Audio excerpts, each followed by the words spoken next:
chapter 40. Job chapter 40. 6 through 7. 6 through 14.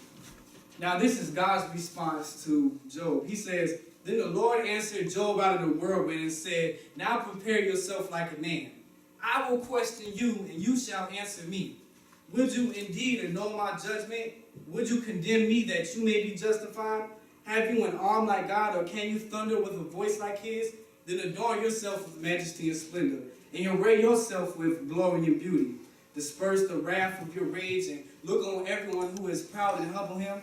Look on everyone who is proud and bring him low. Tread down the wicked in their place. Hide them in the dust together. Bind their faces in hidden darkness.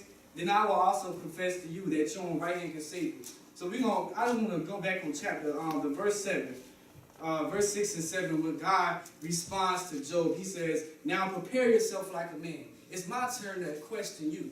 Will you indeed know my judgment? Would you tell God that he's wrong? Would you tell God that, God, you're wrong for allowing this situation to happen? God, you are wrong for allowing me to be in this storm. He's saying, would you really tell me that? Would you really say that I'm wrong? Verse 9 says, "Have you an arm like God? Can you thunder with a voice like his? Can you do the things that God can do? Can you?" He said, if you can't do these things, he goes on to say, "Then adorn yourself with majesty and splendor.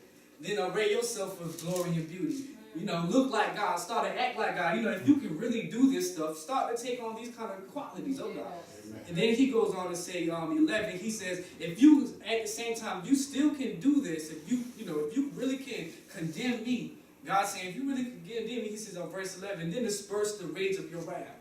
While everyone who is prideful, bring them to a low spirit." You resist the proud. You give grace to them. You can show me. So God gives us an opportunity. He opens up the door for opportunity to say, okay, if you think you're so good, go ahead and prove yourself to me.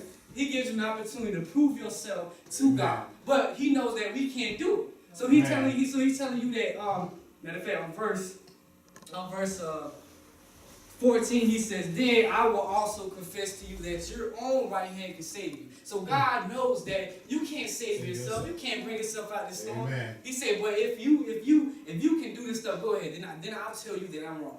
I'll tell you that you are bigger and better than me. I'll tell you that." Amen. But he knows that it's not possible.